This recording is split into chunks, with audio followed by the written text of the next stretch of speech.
हम यहाँ पे काइटेक का काम किया है।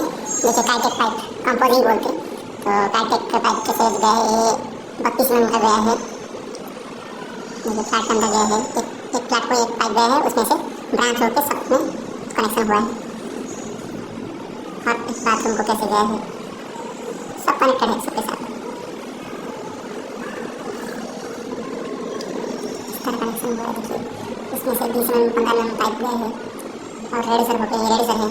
यहाँ पे 32 से लेकर 25 तक रेडिसर हुआ है। 25 mm हो गया, 32 से 25 mm हो गया दो साइड बाथरूम के लिए। तो ये आया कॉमन बाथरूम। उसके बाद मास्टर बाथरूम लेके जा रहे हैं। तो मास्टर बाथरूम के साथ साथ किचन भी कनेक्टेड है, उसी में से रेडिसिंग होकर किचन में जाएगा पाइप।